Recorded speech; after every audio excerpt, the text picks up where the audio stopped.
Stop staring at me. Make it quiet. Make it stop." The words exploded out of Lucas Coleman, as if his body could no longer contain them. His voice was hoarse, jagged, stripped of any filter. It echoed violently across the hotel lobby, bouncing off marble columns and glass walls, turning the very space into an amplifier of his fear. Several guests froze. A man near the concierge desk frowned and shook his head. A woman instinctively covered her child's ears. Someone whispered, sharp and impatient, "This is a 5-star hotel." Lucas didn't hear any of that the way adults heard it. What he heard was everything at once. The hum of the chandelier lights above him drilled into his skull. The clatter of rolling suitcases felt like explosions. Perfume, cologne, cleaning chemicals, scents, layered on top of each other until his chest tightened. Voices overlapped. Shoes clicked. Phones buzzed. Too many signals. Too much input. His brain, wired differently, slammed into overload. "I can't make it stop." Lucas screamed again, clawing at the air as if he could push the sounds away. "It's too fast. Too loud." He bolted forward, then abruptly changed direction. His movements sharp and uncoordinated. His sneakers squealed against the marble floor as he ran in tight, frantic loops. His hands flew up to his ears, then dropped again, then clenched into fists. His breathing became shallow, rapid, short gasps that barely reached his lungs. Richard Coleman stood just a few steps away, rooted in place. At 40 years old, Richard had built an empire by mastering chaos. He understood volatility, risk, pressure. He had stared down collapsing markets without blinking, but nothing in his experience prepared him for watching his 6-year-old son unravel in public, powerless to stop it. "Lucas," Richard said, forcing calm into his voice, though his chest was burning. "Hey, buddy, look at me." Lucas didn't look. He couldn't focus long enough to recognize his father's face. His attention ricocheted wildly from the light reflecting off a suitcase wheel to the echo of his own scream, to the sensation of the cold air brushing his arms. His body felt like it was moving faster than his thoughts, like a car with the accelerator stuck to the floor. "I don't like this," Lucas shouted, dropping suddenly to a crouch and rocking hard. "I don't like it. I want it quiet." A hotel employee took a cautious step forward, then stopped, unsure. The concierge whispered urgently into a headset. A security guard hovered near a pillar, waiting for instructions that hadn't come yet. No one knelt down. No one spoke to Lucas at eye level. Richard felt a familiar, sickening mix of emotions twist inside him. Fear, frustration, and a sharp edge of humiliation he hated himself for feeling. He had warned them. He had explained. He had told the front desk his son had ADHD, that crowds and noise could trigger episodes like this. He had asked for a quiet check-in, but ADHD wasn't visible. And invisible things were easy to dismiss. "Sir," the hotel manager said carefully, approaching Richard instead of the child, "perhaps we should escort your son to a private area until he calms down." Escort, remove, hide. Richard's jaw tightened. "My son is not a disturbance," he said flatly. "He's overwhelmed." Lucas sprang to his feet again, energy surging back in a chaotic wave. He ran straight toward a luggage cart, skidded to a stop at the last second, then spun around, disoriented. The sudden metallic clang as a suitcase shifted sent him over the edge. He screamed high, piercing, raw. A few guests recoiled. Someone muttered, "Unbelievable." Richard stepped forward instinctively, then stopped himself. Every specialist he had ever worked with echoed in his head. "Don't grab him. Don't restrain him. You'll make it worse." So he stood there, helpless, while his son's nervous system misfired in real time. Lucas dropped to the floor again, curling inward, knees to chest, rocking violently.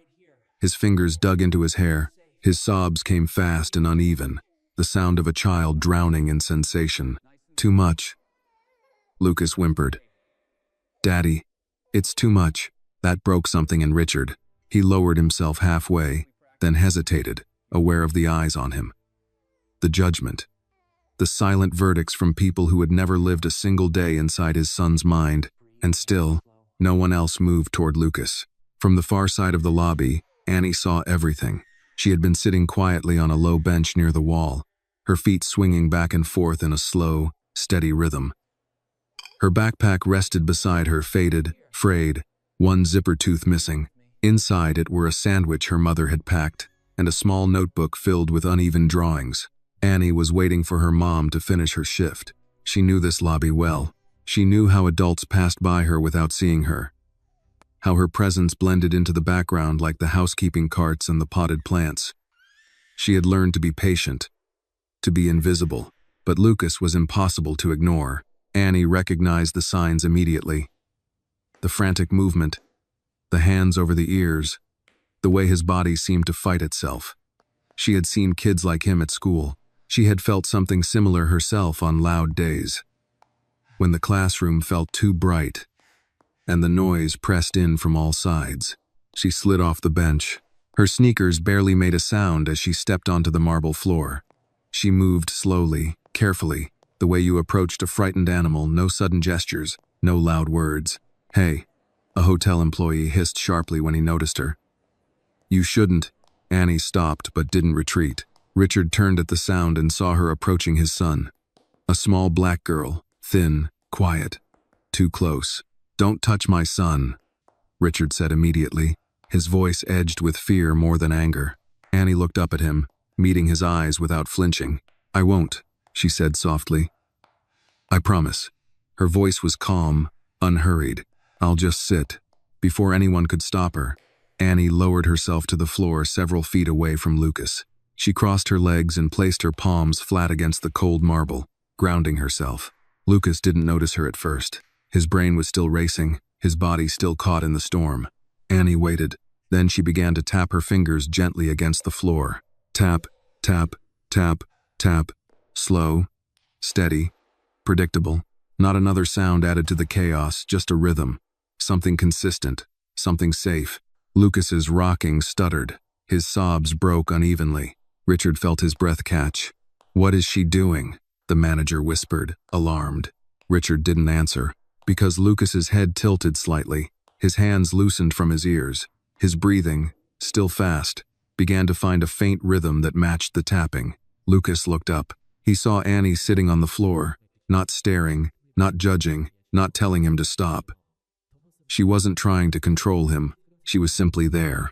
For the first time since the episode began, Lucas hesitated, suspended between panic and possibility. The lobby, with all its wealth and polish and rigid expectations, seemed to fall away. And in its place, on a cold marble floor, one overwhelmed child found another who understood what the world felt like when it became too much. The lobby did not breathe again right away. People remained frozen in place, caught between curiosity and discomfort, unsure whether they were witnessing a crisis or something deeply private. The chandelier still hummed softly above them. The polished marble floor was still cold, but the energy in the room had shifted, subtly yet unmistakably, like a storm losing its grip. Lucas sat on the floor now, no longer rocking violently. His knees were still pulled close to his chest, his shoulders tense, but his screams had dissolved into uneven breaths. His eyes, wide and glassy moments ago, were fixed on Annie's hands as they tapped against the marble. Tap, tap, tap, tap, tap. The rhythm was simple, predictable. It did not rush him. It did not demand anything. Richard watched from only a few steps away, afraid to move, afraid to interrupt whatever fragile balance had formed. He had seen professionals try grounding techniques before weighted blankets, breathing exercises, scripted phrases delivered in calm, clinical voices. None of them had ever worked this quickly, or this quietly. Lucas swallowed hard. "It's still loud," he whispered, his voice thin and strained. Annie nodded once, slow and deliberate, as if acknowledging something important. "I know," she said softly. "You don't have to stop it all at once." As she shifted slightly, careful not to make sudden movements, and tapped again. Same rhythm, same pace. Tap, tap, tap, tap. "You can listen to this instead," she added. "Just this." Lucas's breathing hitched, then gradually began to follow the beat. Not perfectly, not right away, but enough. Richard felt his chest tighten painfully. He had memorized charts, He had sat through endless consultations where people talked about his son instead of to him. He had learned how to advocate, how to push, how to pay for the best possible care. No one had ever told him that sometimes what Lucas needed most was not instruction but permission. If this moment moved you, please like this video and leave a comment telling us where you are watching from. Your voice matters here. Subscribe to the channel for more stories about truth, compassion, and quiet justice. Around them, the hotel staff shifted uneasily. The concierge took a half step forward, then stopped when the manager subtly raised a hand.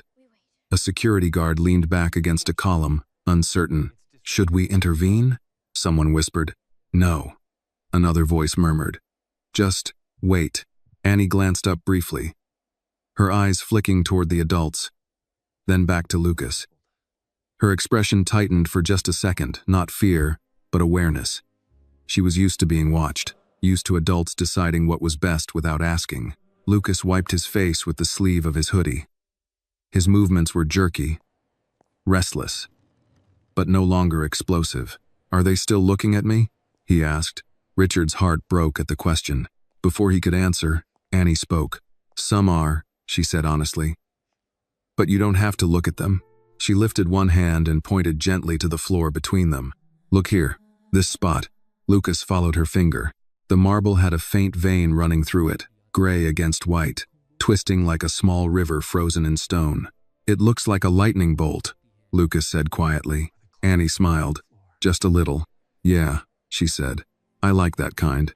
Another breath passed, then another. Richard realized he had been holding his own breath without knowing it. He let it out slowly, afraid any sudden movement might shatter the moment.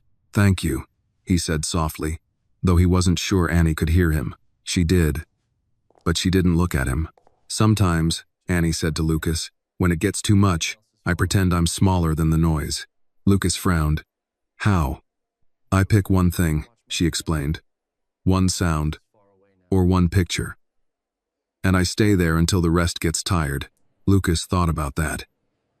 He tapped his finger once against the floor, then again, mimicking her rhythm. Tap, tap. "It's not gone," he said. "It doesn't have to be," Annie replied. "Just quieter." "Is Dottie?" A few feet away, the manager cleared his throat. "Sir," he said to Richard, his voice measured but tense. "We need to consider the comfort of our other guests." Richard turned slowly, something hard and protective settling into place behind his eyes. "My son is not a disruption," he said quietly. "He's a child having a medical episode." The manager hesitated. "Of course, sir. We understand. But perhaps—" "No," Richard interrupted. Not loudly, not angrily, just firmly. "We're staying right here." There was something in his tone that ended the conversation. The manager nodded stiffly and stepped back. Annie's shoulders relaxed slightly. She had noticed the exchange, even if she pretended not to. Lucas leaned back onto his hands, testing his balance. His movements were still restless, but the frantic edge had dulled. He glanced up at Richard, eyes searching. "Daddy," he said, quieter now. "I don't like when they look at me like that." Richard lowered himself to one knee, careful to stay where he was, not crowding Lucas. "I know," he said. His voice wavered, and he didn't bother hiding it. "I'm sorry." Lucas frowned. "Why?" The question caught Richard off guard. "Because," he began, then stopped. He swallowed hard. "Because I should have helped sooner." Annie finally looked up at him then. Her gaze was not accusatory. It was thoughtful. "Sometimes grown-ups don't know how," she said simply. Richard met her eyes. "You do?" he asked. Annie shrugged. "Sometimes." A woman nearby let out a soft, embarrassed laugh. "Kids," she murmured to her companion. "They surprise you." Annie heard that too. She shifted her weight and glanced toward the elevators, checking instinctively, as if worried her mother might appear and see her sitting on the floor of the lobby. Trouble always came easier to people like them. Lucas followed her gaze. "Are you in trouble?" he asked. Annie shook her head quickly. "No, I'm just waiting." "For who?" "My mom," she said. "She works here." Lucas nodded, accepting this as an important fact. "My dad works everywhere," he said. Annie considered that. "That sounds tiring." Richard almost smiled. A soft chime sounded as an elevator arrived. A few guests stepped out, slowing when they noticed the unusual scene. A well-dressed man kneeling on the floor, his son seated beside a small black girl, all of them framed by expensive marble and silent onlookers. But Lucas didn't react this time. He stayed where he was. Annie tapped the floor one last time, then stopped. "You're doing good," she said. "Your body's catching up." Lucas took a deep breath. Then another. The storm had not disappeared, but it had passed its worst point, and for the first time that evening, Richard allowed himself to believe that this moment, this strange, unplanned moment on a hotel floor, might matter more than any carefully constructed plan he had ever paid for. The quiet held, fragile but real. Lucas sat on the marble floor beside Annie. His legs stretched out now instead of pulled tight to his chest. His hands rested on his knees, fingers twitching occasionally, like they were still deciding whether the danger had truly passed. His breathing wasn't smooth yet, but it was no longer panicked. Each breath had space around it. Tap, tap. Annie tapped twice more, then stopped. Lucas noticed immediately. His head lifted. "Why'd you stop?" he asked, a faint edge of worry creeping back into his voice. Annie smiled at him, small and reassuring. "Because you're doing it yourself now." Lucas blinked. "I am?" She nodded. "You don't need my tapping anymore. Your body figured it out." Lucas tested that idea. He took a slow breath in, then let it out. It felt strange, like balancing on one foot, but it worked. "Oh," he said again, quieter this time. Richard watched the exchange with an ache he couldn't name. He stayed where he was, half kneeling, afraid that standing fully upright would somehow break the spell. He had never seen Lucas calm himself like this, without tools, without instructions, without pressure. The lobby had not returned to normal. Not quite. People still lingered at the edges, pretending to scroll on their phones while sneaking glances. The hotel staff hovered with professional unease, unsure whether this moment would end in relief or complaint. Lucas glanced up at Annie again, studying her face as if really seeing her for the first time. "What's your name?" he asked. Annie hesitated. It was a small pause. Most people wouldn't have noticed it, but Richard did. It was the pause of a child who had learned that names could invite questions, and questions could invite trouble. "Still," she answered. "My name's Annie," she said. Lucas smiled immediately, like the answer pleased him more than he'd expected. "I'm Lucas. I know," Annie replied. Lucas looked surprised. "You do?" "Your dad kept saying it," she said matter-of-factly. Richard felt a flicker of embarrassment. He opened his mouth to apologize for not introducing them properly, then stopped. Annie didn't seem offended. If anything, she seemed used to adults forgetting the formalities when it came to children like her. "I like your name," Lucas said. Annie considered that. "I like yours too." "What does Annie mean?" Lucas asked. She shrugged. "My mom says it means grace. I don't really know what that is." Lucas thought hard. "Is it like when you don't get mad, even though you could?" Annie's eyes softened. "Yeah," she said. "I think it's like that." Richard felt his throat tighten. A woman near the elevators whispered to her husband, "That little girl is something else." Annie heard it. She always heard it. Her shoulders tensed slightly, the instinct to retreat flickering again. Lucas noticed. "Are you okay?" he asked. "I'm fine," Annie said quickly. "You're not shaking anymore," Lucas observed. Annie looked at her hands, then back at him. "I don't shake like you do," she said gently. "But sometimes my stomach feels twisty when people look." Lucas nodded seriously. "My chest feels like it's buzzing." "That too," Annie said. "Buzzing is bad." Richard shifted his weight, the word "people" look echoing in his mind. He saw, suddenly, how familiar this was to her. How practiced. How unfair. "Annie," he said carefully, testing her name aloud for the first time. "Thank you." She looked up at him. Really looked. "For what?" she asked. "For seeing my son," Richard said. "Not the noise. Him." Annie studied his face, weighing something silently. "I always see kids first," she said. "Grown-ups don't like that." Richard let out a quiet, humorless breath. "They should." Lucas leaned closer to Annie, lowering his voice as if sharing a secret. "Do you come here a lot?" "Every week," she said. "My mom works." Lucas nodded. "My dad works everywhere." Annie smiled at that, a little crooked. "That sounds lonely." Richard almost laughed, then stopped himself when he realized she wasn't joking. Before he could respond, a hotel manager approached again, his expression carefully neutral.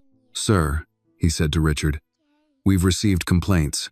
Richard stood up slowly this time, fully, his posture straight but controlled. "My son had a medical episode," he repeated. "He is recovering. If that's a problem, we'll remember it." The manager hesitated, then nodded stiffly. "Of course, sir." As he stepped away, Annie exhaled quietly, a breath she hadn't realized she'd been holding. "You don't have to do that," she said to Richard. "Do what?" "Get mad at them," she said. "They always do that." Richard crouched again so he was level with her. "I'm not mad," he said. "I'm done pretending it's okay." "Actually," Annie tilted her head, considering him. "That's different." "Yes," Richard said. "It is." A familiar squeak echoed from across the lobby, the wheels of a housekeeping cart. Annie's head snapped up. "My mom," she said, already rising to her feet. A woman in a light blue uniform approached, slowing when she saw her daughter standing with a well-dressed man and a child seated on the floor. Fear crossed her face instantly. "Annie?" she said softly but urgently. "What are you doing?" Annie straightened. "I was helping." Her mother's eyes flicked to Lucas, then to Richard. "I'm sorry," she said quickly. "She knows she's not supposed to." "She helped my son," Richard interrupted gently. "She helped him more than anyone else." The woman froze. Lucas stood up too, wobbling slightly before steadying himself. "She helped me," he said. "I was buzzing." Annie's mother looked down at her daughter, then back at Lucas. Something softened in her expression, pride mixing with caution. "We should go," she said to Annie, not unkindly. "My break's almost over." Annie nodded, then turned back to Lucas. "It was nice to meet you," she said. "Lucas." He clutched the small cleaning cloth she had given him earlier, fingers curling around it. "It was nice to meet you too," he said. Annie, hearing her name from him, made her smile. As Annie walked away with her mother, disappearing into the rhythm of the hotel's back corridors, Richard felt an unfamiliar certainty settle in his chest. Lucas watched her until she was gone. "She didn't think I was bad," he said quietly. Richard knelt in front of him, resting his hands on his son's shoulders. "No," he said. "She didn't. I teens with 2000. And for the first time, Richard wondered how many times the world had failed that little girl, and how many times she had learned to carry grace anyway. The lobby slowly returned to motion. But it was not the same motion as before. People resumed walking, voices lowered. Suitcases rolled again across the marble floor. Yet something lingered in the air, an aftertaste of discomfort mixed with quiet awe. A few guests stole glances at Lucas as they passed, but most of them looked away faster than before, as if suddenly aware of their own staring. Lucas stood close to his father now, the small cleaning cloth Annie had given him clenched in his fist. He rubbed it between his fingers, back and forth, grounding himself in the texture. The buzzing in his chest had not disappeared completely, but it had softened, like a storm moving farther out to sea. Richard straightened his jacket, a reflex more than a necessity. He felt exposed in a way that had nothing to do with appearances. For the first time in a long while, people had seen something he usually managed to contain behind closed doors. They had seen his son. "Are we leaving?" Lucas asked quietly. Richard looked down at him. "Do you want to?" Lucas hesitated. He glanced toward the elevators, then toward the long stretch of windows that looked out onto the city street. Cars moved below, their headlights blinking on as dusk crept in. "I don't know," he said honestly. "I'm tired." Richard nodded.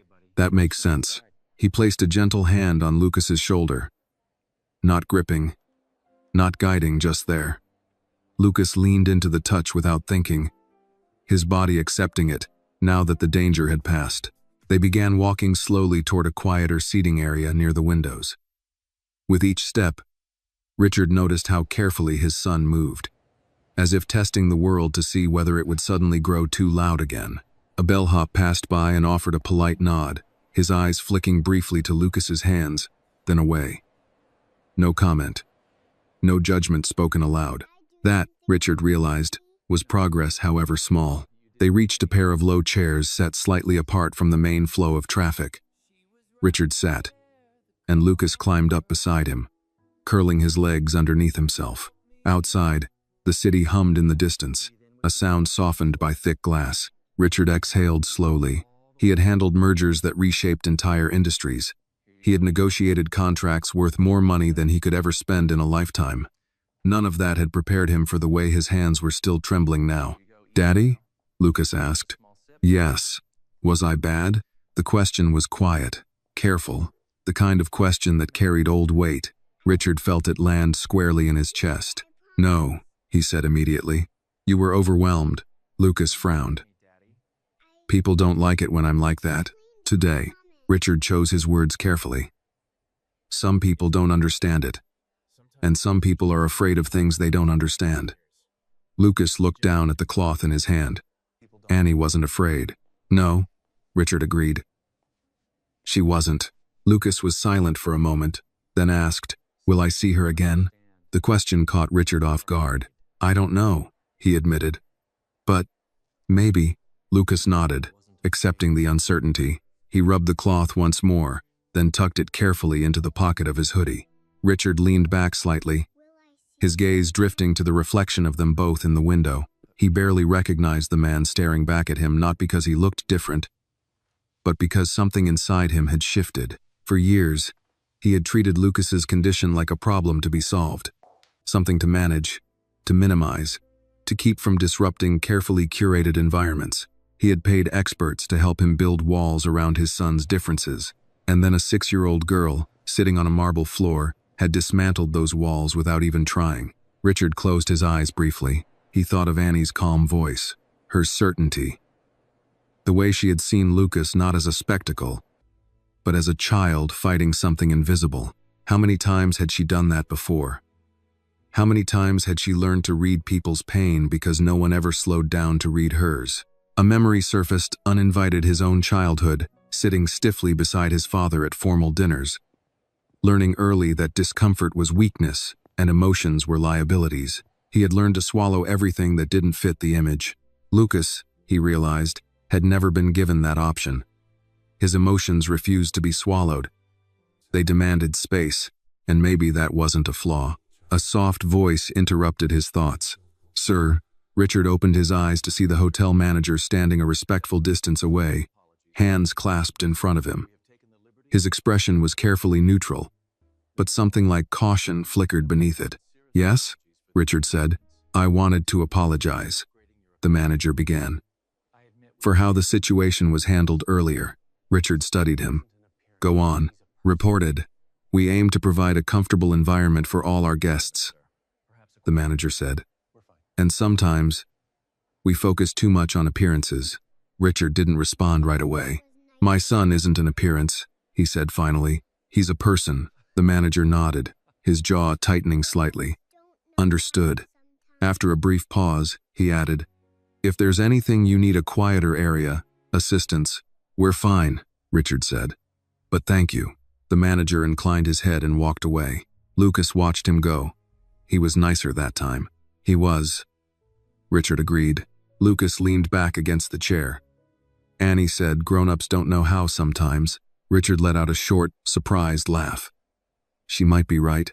They sat in silence for a few minutes, the city lights growing brighter outside as evening settled in. Richard checked his watch absently, then realized it no longer mattered what time it was. What mattered was the boy beside him, calmer now, present, and the girl who had made that possible. Across the lobby, unseen by most, Annie and her mother disappeared into the service elevator. The doors slid shut quietly, carrying them upward, back into a world that rarely noticed when they moved through it. But Richard noticed, and he knew, with a certainty that unsettled him, that this encounter was not something he would forget or allow to fade into a story told once and set aside. It was a beginning. That night, Lucas slept with the lights on. Richard noticed it only after he had finished changing into his pajamas and was halfway through pulling the blanket up to his son's chin. The bedside lamp cast a soft yellow glow across the room, catching on the edges of the furniture. turning shadows into gentle shapes instead of threats. "You want me to turn it off?" Richard asked quietly. Lucas shook his head, already clutching the worn cleaning cloth in one hand. "Can it stay on?" "Of course," Richard said without hesitation. He sat on the edge of the bed longer than usual, listening to the rhythm of Lucas's breathing as it gradually slowed. The hotel room was silent in a way the lobby never had been. Thick carpets, heavy curtains, insulation designed to keep the outside world at bay. This was the kind of quiet Richard had paid for countless times, and yet, his mind refused to settle. As Lucas drifted toward sleep, his eyes fluttering closed and open again, he murmured, "Daddy?" "Yes, buddy. Annie's name means grace," Lucas said. "That's a good name." Richard smiled faintly. "It is." Lucas nodded, satisfied, and finally fell asleep. The cloth tucked beneath his chin like a talisman. Richard stayed there, watching his son, until the rise and fall of his chest evened out completely. Only then did he stand and move toward the window. Outside, the city stretched endlessly, lights blinking, traffic flowing, people moving with purpose toward destinations that felt suddenly irrelevant. He pressed his forehead lightly against the cool glass. He had replayed the scene in the lobby over and over since it happened. Lucas's screams, the staring, his own paralysis, and then Annie, stepping forward without fear, without permission. A 6-year-old girl had done what years of experience, training, and money had not. Richard's phone buzzed softly on the nightstand. He glanced at the screen. 3 missed messages from his assistant. 2 emails flagged urgent. A reminder for a call with investors in the morning. He silenced it. For the first time in a long time, he didn't feel the usual anxiety that followed such a decision. The world could wait a few hours. His son could not. The next morning, Richard woke early. He moved quietly through the suite, careful not to disturb Lucas, and made himself a cup of coffee using the small machine near the kitchenette. The bitter smell grounded him. He stood there, mug in hand, staring at nothing, when a thought surfaced that made him pause. He didn't know Annie's last name. He didn't know where she lived, what school she went to, or how often she sat on benches waiting for her mother to finish cleaning rooms in buildings like this one, and that felt wrong. When Lucas woke, he was groggy but calm. The meltdown from the night before seemed distant now, like a bad dream that still left a faint ache behind. "Did I scare you?" Lucas asked as they ate breakfast, scrambled eggs for him, untouched toast for Richard. Richard set his fork down. "No," he said honestly. "You worried me. But you didn't scare me." Lucas poked at his eggs. "People looked at me like I was scary." Richard nodded slowly. "Sometimes people mistake things they don't understand for danger." Lucas frowned. "Is Annie dangerous?" "No," Richard said firmly. "Annie is brave." Lucas smiled at that. After breakfast, Richard made a decision that surprised even himself. "Do you want to go downstairs?" he asked. Lucas froze. "The lobby?" "Yes," Richard said gently. "We don't have to stay long, and we can leave any time you want." Lucas hesitated, fingers tightening around the cloth in his pocket. "What if it gets loud again?" "Then we'll handle it," Richard replied. Together, they took the elevator down mid-morning, when the lobby was quieter than the night before but still alive. As the doors slid open, Lucas stiffened, then took a careful breath. "I'm okay," he said, more to himself than to Richard. Richard let him lead the way out. The lobby looked the same, polished, pristine, indifferent. But Richard felt different moving through it now. More aware, less insulated. He scanned the room instinctively, searching for a small figure near the walls. A worn backpack, familiar braids. Nothing. "Daddy," Lucas said softly. "She's not here." Richard nodded. "She might be working somewhere else today." Lucas absorbed that quietly. They sat near the windows again. Not because Richard needed the quiet, but because it felt like the right place. A few guests passed by. Some glanced at Lucas. Most didn't. "Progress," Richard thought again. A woman pushing a housekeeping cart moved across the far side of the lobby. Richard's attention sharpened immediately, though he knew better than to jump to conclusions. When she turned, he saw that it wasn't Annie's mother. Disappointment surprised him with its force. He was still processing that feeling when a voice behind him said, "Sir?" Richard turned. It was the concierge from the night before, his posture polite but cautious. "I spoke with my supervisor," the man said. "About yesterday." Richard waited. "We wanted to let you know that we're reviewing our staff training," the concierge continued, "especially regarding guests with special needs." Richard studied him. "Why?" The man shifted slightly. "Because what happened yesterday shouldn't have escalated the way it did." Richard thought of Annie sitting on the floor, calm and steady, while trained adults stood frozen. "That's a start," he said. The concierge nodded, relieved, and moved away. Lucas watched the exchange. "Are they learning?" he asked. "I hope so," Richard replied. They stayed in the lobby longer than Richard had planned, not because Lucas needed to acclimate, but because Richard needed to observe. He noticed how easily the environment dismissed certain people and elevated others, how invisible labor kept everything running, how children like Annie learned early to read rooms adults never questioned. He felt a quiet anger settle beneath his ribs, not explosive, not loud, but focused. This wasn't just about his son. It never had been. As they prepared to leave for the day, Lucas tugged on his sleeve. "Daddy?" "Yes?" "If I see Annie again," Lucas said, serious, "I want to say thank you better."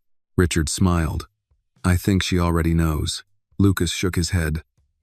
"I want to tell her my name again, so she doesn't forget." Richard felt something twist warmly in his chest. "She won't forget you," he said, but he already knew the truth. Neither would he.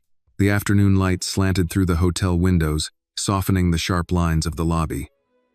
Dust motes floated lazily in the air, visible only where the sun caught them just right. From his seat near the glass, Richard watched people come and go, business travelers with rolling suitcases, couples dressed for lunch, staff moving with practiced efficiency. Lucas sat beside him, swinging his legs gently, the cleaning cloth still tucked safely into his pocket. He wasn't gripping it anymore. That, Richard noticed, felt like progress. "You're doing really well," Richard said. Lucas shrugged. "It's quieter now."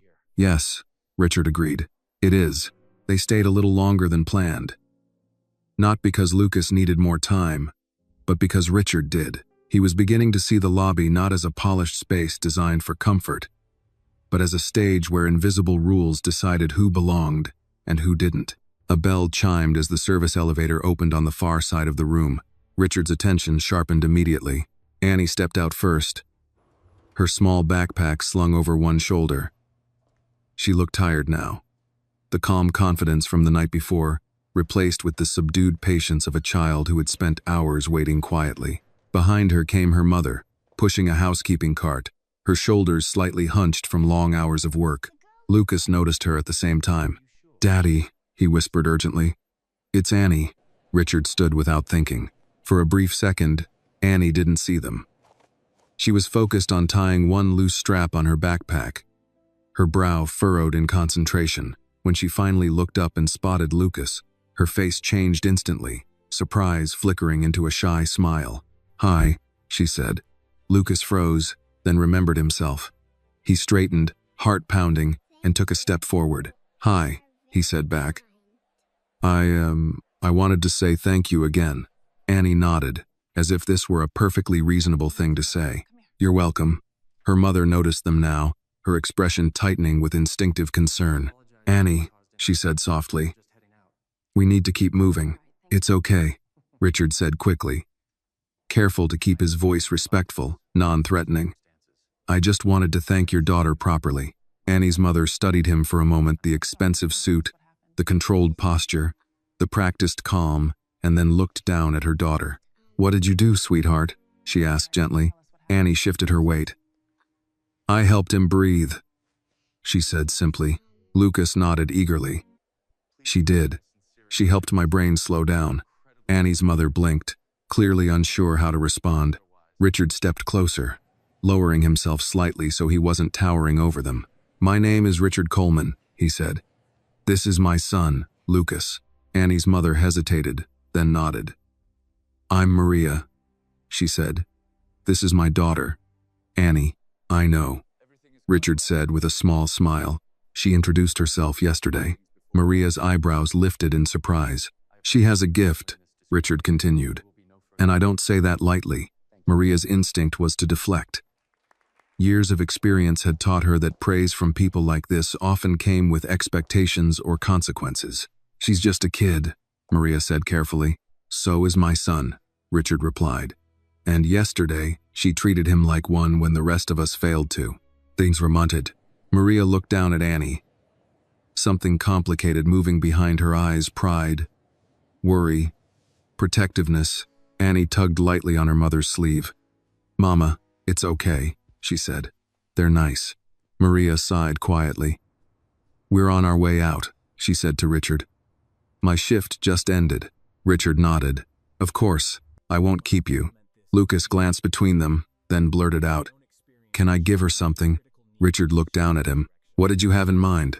Lucas reached into his pocket and pulled out the cleaning cloth. He hesitated, then held it out toward Annie. You gave this to me, he said. It helped. I want you to have something too, but I don't really have anything. Annie looked at the cloth, then back at Lucas. She shook her head gently. You keep it, she said. It's yours now. Lucas frowned, thinking hard. Then his eyes brightened. He reached into his backpack and pulled out a small plastic race car, blue, chipped along one side, clearly well loved. This is my favorite, he said seriously. It goes really fast, but sometimes it needs to stop. Annie smiled, touched despite herself. That sounds like you. He grinned. Yeah. She took the car carefully, turning it over in her hands. Thank you. Maria's throat tightened as she watched the exchange. She placed a hand on Annie's shoulder. We really should go, she said softly. Before they turned away, Richard spoke again. Maria, he said, if it's all right, I'd like to talk sometime. About Annie, about what she did. Maria stiffened. She didn't do anything wrong. I know, Richard said quickly. That's not what I mean. He paused, choosing his words with care.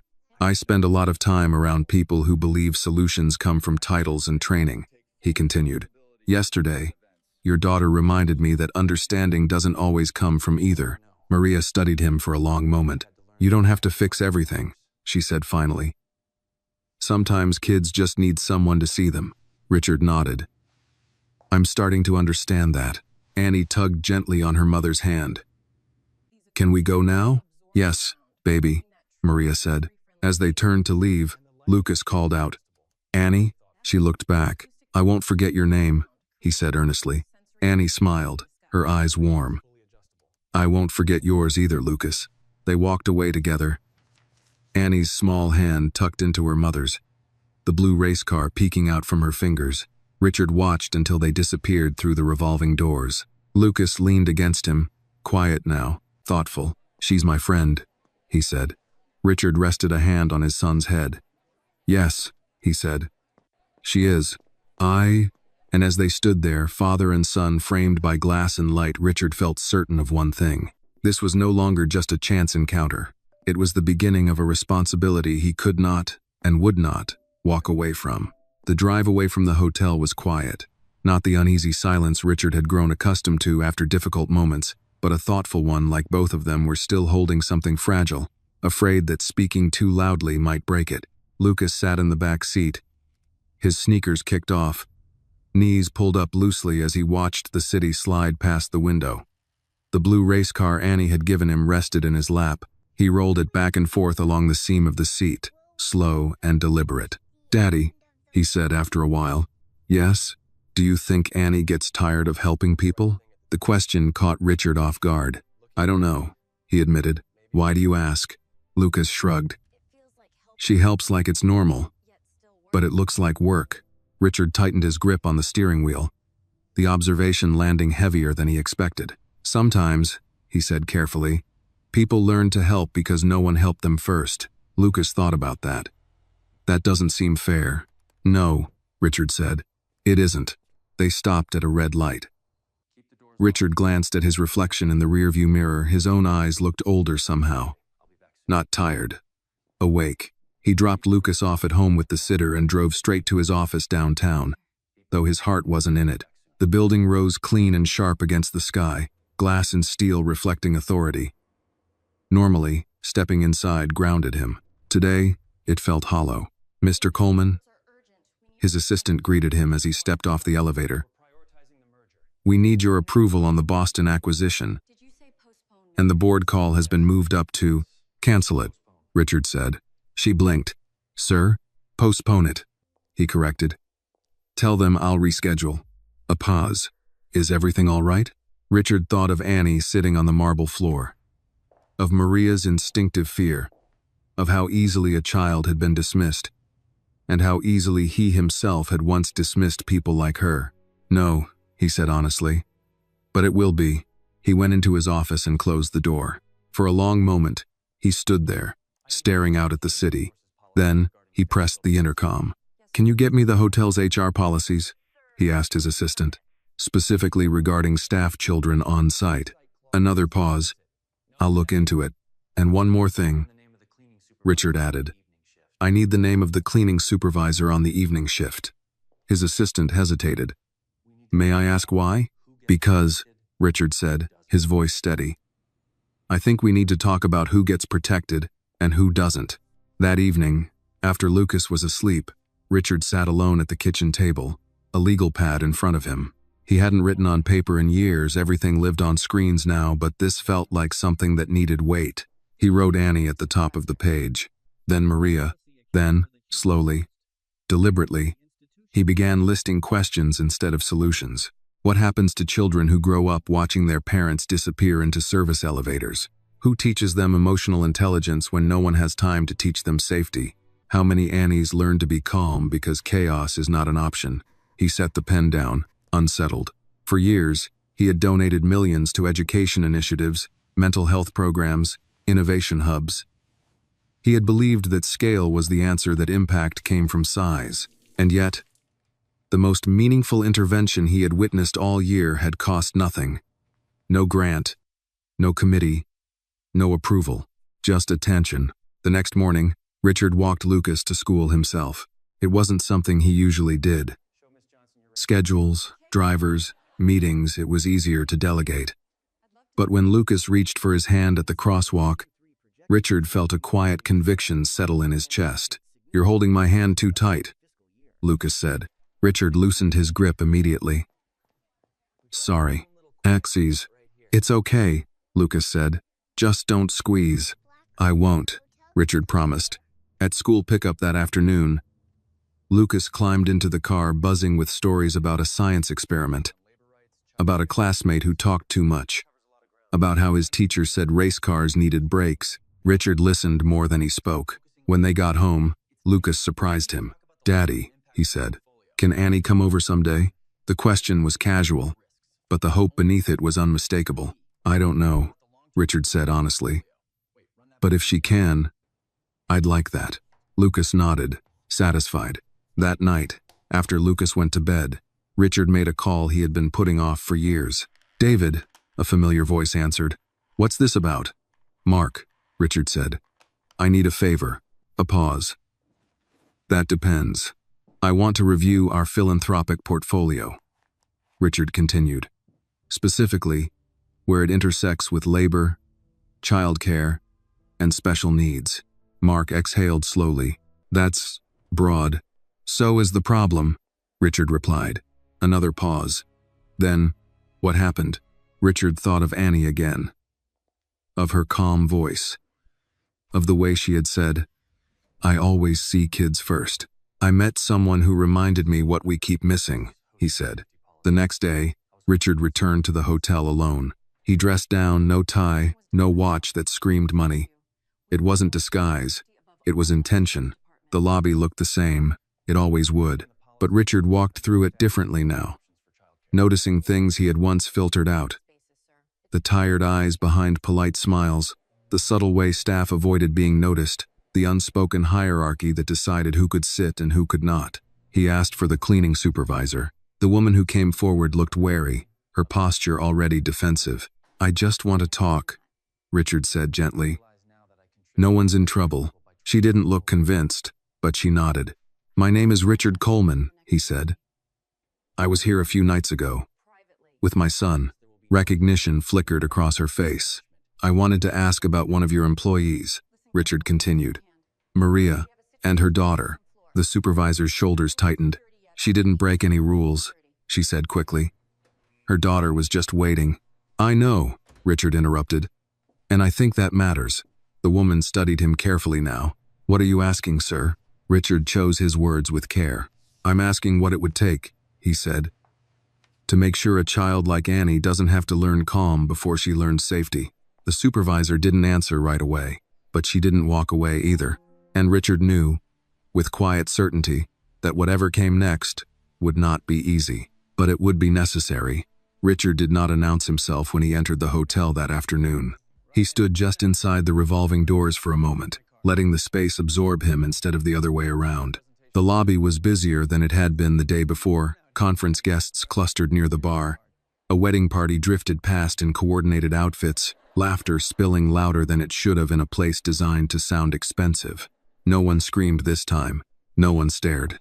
And yet, Richard felt the same unease crawl up his spine. He adjusted the collar of his open shirt, not designer casual, just deliberately plain, and scanned the room with a different set of eyes than he once would have used. He noticed who moved freely and who hugged the edges, who sat and who stood, who was allowed to take up space. Near the far wall, beside a service hallway marked employees only, Maria stood speaking quietly with another woman in uniform. Her shoulders were tense, her hands clasped together at her waist. Annie was not with her. Richard waited. He had learned enough in the last 48 hours to know that barging in, even with good intentions, could do more harm than good. Power announced itself whether he wanted it to or not. When Maria finished speaking and turned away from the hallway, Richard stepped forward. Maria, he said, keeping his voice low. She froze. Slowly, she turned around. Recognition flashing across her face, followed immediately by caution. The kind that came from years of learning that attention from people like him rarely ended well. Yes? She asked, carefully neutral. My name is Richard, he said again, though they had already been introduced. We spoke briefly the other day. About your daughter. Maria's jaw tightened almost imperceptibly. She didn't do anything wrong, she said quickly. She knows the rules. She was just waiting. I know, Richard said gently. That's why I'm here. Maria studied him, searching for the hidden angle. When she didn't find it immediately, she folded her arms not defensively, but protectively. I'm on my break, she said. I don't have much time. I won't take much, Richard promised. And if at any point you want to stop this conversation, we stop. That gave her pause. All right, she said finally. Talk. Alove. They moved a few steps to the side, near a tall plant that offered the illusion of privacy. The noise of the lobby dulled slightly there, replaced by the low hum of air conditioning. I wanted to tell you something first, Richard began. What your daughter did for my son, it mattered. More than you probably realize. Maria's eyes flicked away. She's good with kids, she said. Always has been. She's exceptional, Richard corrected. And she shouldn't have to hide that. Work in towns. Maria let out a short, humorless breath. You say that now. Richard didn't argue. He nodded instead. You're right, he said. People say a lot of things when it's convenient. That honesty surprised her. She looked back at him more directly this time. So why are you really here? She asked. Richard considered his answer carefully. Because I realized something, he said. My son has resources. Protection. Advocates. Even when the world fails him, there's a safety net underneath. Ein day. Maria's expression didn't change, but something sharpened behind her eyes. And my daughter? She asked. That's what I'm trying to understand, Richard said. What happens when a child like Annie grows up learning how to manage everyone else's emotions before anyone ever manages hers? Maria was quiet for a long moment. She learns to be careful, Maria said finally. She learns when to speak and when not to. She learns how to calm people down so they don't get angry. Equilled, her voice softened. She shouldn't have to be that good at 6 years old. No, Richard said. She shouldn't. Maria studied him again, weighing his words against her experience. Are you offering something? She asked bluntly. Richard didn't flinch. Eventually, maybe, he said. But not today. Today, I'm listening. That seemed to catch her off guard more than any check or promise would have. My supervisor called me in this morning. Maria said quietly. Asked why my daughter was on the floor with a guest's child. Asked if I understood policy. Richard felt a flash of anger, quick and hot, then forced it down. What did you say? He asked. I said my daughter was helping, Maria replied. And that if that was against policy, maybe the policy was wrong. A faint smile touched Richard's mouth. That was brave. It was necessary, Maria said. I can't teach Annie to stand up for others if I don't do it myself. Richard nodded slowly. You shouldn't have had to. Maria looked past him, toward the center of the lobby where guests laughed and posed for photos, unaware of the invisible negotiations happening just beyond their view. People like you, she said carefully. You get to choose when something matters. Richard absorbed that without protest. Yes, he said. And that choice has consequences. They stood there in silence for a moment. Then Maria sighed. She's waiting in the staff lounge, she said. I didn't want her sitting out here today. Richard's heart lifted slightly. Is she okay? She's fine, Maria said, drawing. She brought that little blue car home last night like it was treasure. Richard smiled. Lucas was worried she might forget him. Maria's expression softened despite herself. She didn't, she said. She asked if his brain felt quieter this morning. Richard felt something settle in his chest, warm and heavy all at once. Maria, he said, I don't want to make promises I can't keep. But I do want to ask you something. She met his gaze steadily. Ask, if there were a way, Richard said slowly, for Annie to be supported for who she is, not as a problem, not as a favor, but as a child with something valuable to offer. Would you want that? Maria hesitated. Then, cautiously, she nodded. Yes, she said, as long as it doesn't cost her safety. Richard held her gaze. That's the only thing that matters. A voice crackled over the intercom, calling staff back to duty. That's my cue, Maria said. Thank you for talking to me, Richard said. She paused before turning away. Just don't turn this into a story about yourself, she said quietly. Richard nodded. I won't. As she walked back toward the service hallway, Richard stayed where he was, watching the flow of the lobby with new clarity. This was the pushback he had expected. The discomfort, the lines drawn quietly but firmly in the sand. Change, he realized, didn't announce itself with grand gestures. It began here, in conversations no one else saw, in choices that made people uneasy, and he was no longer willing to look away. The staff lounge was quieter than the lobby, but it carried its own kind of tension. Fluorescent lights hummed overhead. A vending machine blinked patiently in the corner, offering sodas and snacks that most of the employees rarely bought. Metal lockers lined one wall, dented and scarred from years of use. The air smelled faintly of disinfectant and reheated food. Annie sat at a small table near the window, her feet tucked under the chair. A sheet of paper lay in front of her, covered with uneven crayon lines. Blue and green streaks crossed each other again and again, looping in patterns that only made sense to her. She was drawing the lobby, not the chandelier or the marble floor, but the space between people, the empty air where noise felt louder, the corner where she had sat the day before, the spot on the floor where Lucas's hands had pressed flat as he tried to breathe. She pressed the blue crayon down harder, then stopped, sensing someone behind her. Annie, her mother said softly. Annie looked up. Is it time to go home? Soon, Maria replied. I just wanted to check on you. Annie nodded and went back to her drawing. Mama? Yes, baby. Did I get you in trouble? Maria's chest tightened. No, she said firmly. You didn't. Annie glanced up, searching her mother's face the way she always did when she needed to be sure.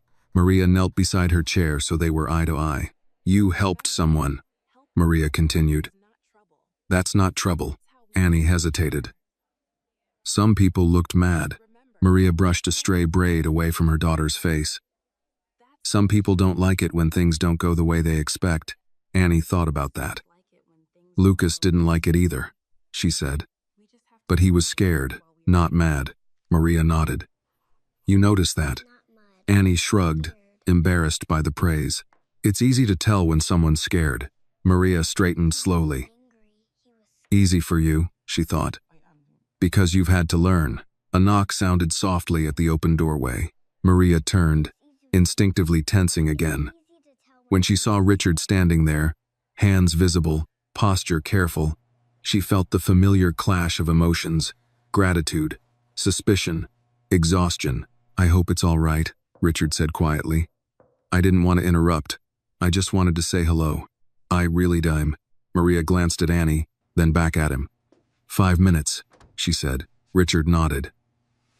"That's more than enough." Annie turned around in her chair, eyes widening slightly when she recognized him. "Hi," she said. "Hi, Annie," Richard replied, using her name deliberately.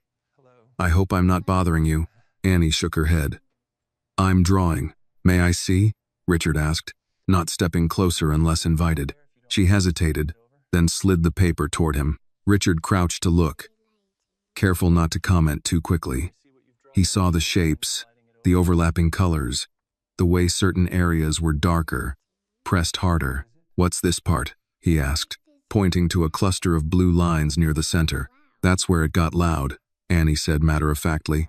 "And this?" he asked, pointing to a small, clear space she had left untouched. "That's where it got quiet," she said. When Lucas started breathing slower, Richard swallowed. "You remembered that," he said. Annie nodded. It was important. Maria watched the exchange closely. Richard wasn't trying to lead Annie anywhere. He wasn't praising her excessively or framing her as something extraordinary. He was listening. That mattered. "Lucas wanted me to tell you something," Richard said gently. Annie looked up. "What?" "He said he hopes you don't forget him," Richard replied. "And that his brain felt quieter this morning." Annie smiled. A small, genuine smile that reached her eyes. "I didn't forget him," she said. "And that's good." Maria crossed her arms, studying Richard more carefully now. "You came back," she said. "Yes," Richard admitted. "I needed to." "To feel better?" Maria asked, not unkindly. "No," Richard said. "To do better." Annie swung her legs slowly beneath the table. "Are you going to make the hotel quieter?" she asked. The question was innocent. The answer was not. Richard paused. "I don't know if I can make it quieter," he said honestly. "But I can make it kinder." Annie considered that. "Kinder helps," she said. Maria exhaled softly. "Annie," she said, "go get your backpack. We're leaving in a few minutes." Annie nodded and slid off the chair. As she passed Richard, she stopped. "You did good too," she told him seriously. Richard blinked. "I did. You didn't make it worse," Annie said. "Some grown-ups do." Then she walked away. Maria closed her eyes briefly, letting out a breath she'd been holding for years. "She's honest," she said quietly. "She's wise," Richard replied. Maria met his gaze. "Those aren't always the same thing." Richard nodded. "I'm learning that."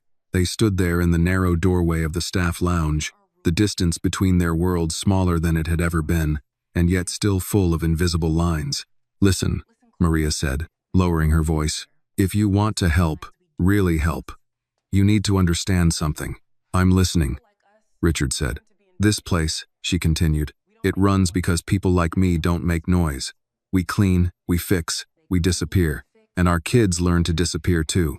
Richard felt the weight of her words settle. "I don't want Annie disappearing," Maria said, "but I also can't afford for her to be noticed the wrong way." "I understand," Richard said, "and I won't move without your permission." "I must." Maria studied him for a long moment. Then she nodded once. "That's a start," she said. Annie returned with her backpack, slipping her hand into her mother's automatically. "We're going home," Maria told her. Annie looked at Richard. "Bye." "Goodbye, Annie," he said. "Thank you for letting me see your drawing." She smiled and walked away with her mother, the door closing softly behind them. Richard stayed where he was for a moment after they left. He felt the familiar urge to act quickly, to draft plans, to call teams, to build something big enough to prove his sincerity. He resisted it. Change didn't begin with momentum. It began with restraint. As he walked back through the lobby, guests passed him without a second glance. The marble floor gleamed. The chandelier sparkled. Everything looked exactly as it had before. But Richard knew better now. Because somewhere between a staff lounge and a child's drawing, He had crossed a line he could never uncross, and he was finally ready to face what came next. The meeting room on the 34th floor was designed to intimidate. Floor-to-ceiling windows overlooked the city like a throne above a kingdom. The table was long, polished, flawless, no fingerprints, no clutter. A dozen leather chairs stood in perfect alignment, waiting for people who were used to being listened to. Richard Coleman sat at the head of the table, hands folded, expression unreadable. Across from him, the board members shifted in their seats. They had expected numbers, a proposal, a strategic pivot tied to profit or reputation. They had not expected silence. "Richard," one of them finally said, clearing his throat, "you asked for this emergency session. We've all rearranged schedules. What's this about?" Richard looked at them one by one. Men and women who had made fortunes by predicting risk, by optimizing systems, by removing inefficiency. People who believed compassion could be outsourced and morality summarized in bullet points. "I want to talk about liability," Richard said calmly. Several of them straightened, suddenly alert. "That's our language," another member said dryly. "Yes," Richard replied. "And we've been using it wrong." A murmur moved around the table. Richard stood and walked to the window, his back to them for a moment. The city below pulsed with life. Cars, people, noise. Somewhere down there, Annie was probably walking home with her mother, backpack heavy, steps careful. "We spend millions protecting this company from lawsuits," he continued. "From bad press, from exposure. We build systems to reduce visible risk." He turned back to face them. "But we ignore the quiet ones." A woman near the end of the table frowned. "You'll need to be more specific." "I was at a hotel we partner with," Richard said. "My son had a neurological episode in the lobby." Several heads nodded politely. Some already knew news like that traveled discreetly in their circles. "A 6-year-old girl helped him," Richard continued. "She did what trained staff didn't. She regulated him, grounded him, saw him." Silence. "She is black," Richard added. "Her mother cleans rooms." That landed. One man shifted uncomfortably. And that child has more emotional intelligence than most of the leadership programs we fund," Richard said. "But she is invisible to our systems." The woman frowned deeper. "Are you suggesting we hire children?" "No," Richard said flatly. "I'm suggesting we stop pretending that value only comes with credentials." Another board member leaned forward. "Richard, this is sounding personal." "It is," Richard agreed. "That's the problem. We've designed everything to be impersonal." He sat back down, finally. "We fund innovation," he continued. "We fund education, but we don't fund protection for the people whose children grow up learning to survive adults." One man scoffed quietly. "You're proposing a social program?" "I'm proposing accountability," Richard said. The room went still. "You want to open us up to scrutiny," someone said. "Childcare policies, labor practices. That's a legal minefield." Richard nodded. "Yes, why would we do that?" the woman asked sharply. Richard met her gaze without hesitation. "Because the alternative is pretending we don't benefit from a system that exhausts people quietly," he said. "And I'm done pretending." His tour. A long silence followed. Finally, the oldest board member spoke. His voice was measured, thoughtful. "What exactly are you proposing?" Richard exhaled slowly. "A pilot program," he said. "Small, controlled, voluntary. On-site childcare partnerships for service staff at properties we influence. Training that includes neurodiversity and de-escalation not as compliance, but as culture." "And the children?" the woman asked. Richard paused. "We listened to them. Working." Several board members exchanged looks. "That's not measurable," someone muttered. Richard smiled faintly. Neither was trust. Once, the meeting ended without resolution. No vote, no approval. Just discomfort, lingering in the air like static. That night, Richard sat at Lucas's bedside again. Lucas was building something on the floor blocks arranged in careful, asymmetrical patterns. He hummed quietly as he worked. "What are you making?" Richard asked. "A place where it's okay to be loud sometimes," Lucas said without looking up. Richard swallowed. "That sounds important." Lucas nodded. "Annie would like it." "Would she?" Richard asked. She likes spaces, Lucas said. Not rules, Richard smiled. Later, after Lucas fell asleep, Richard checked his phone. One message stood out. From an unknown number. Maria, thank you for not making promises today. Annie slept holding the blue car. She said it's her quiet thing now. Richard closed his eyes. He typed back slowly. Thank you for trusting me enough to speak. I won't rush. I won't forget. He set the phone down and stared at the ceiling. For the first time, he understood that change wasn't about speed. It was about endurance. The first crack appeared where Richard hadn't expected it. It wasn't from the board. It wasn't from legal. It wasn't even from investors. It came from within his own company. 3 days after the meeting, his assistant knocked on his office door. Her expression carefully neutral in the way people used when they were about to deliver bad news wrapped in professionalism. Richard, she said, closing the door behind her. HR has some concerns. Of course they do. Richard replied without looking up. About what? She hesitated. About your recent inquiries. Richard set his pen down slowly. Be specific. You asked for internal reviews tied to labor partners, she said. Childcare access, neurodiversity training, liability exposure if incidents aren't handled by protocol. And, Richard asked, they're worried you're creating expectations, she said. That staff may assume changes are coming that we can't legally or financially guarantee. Richard leaned back in his chair. What they mean, he said calmly, is that they're worried people might hope. She didn't respond. Set up a meeting, Richard continued. With HR. Legal. Anyone who thinks this is inconvenient. His assistant nodded, then added, more quietly. Some people think this is personal. Richard finally looked at her. It is. Ibs. That evening, Lucas had his first therapy session since the hotel incident.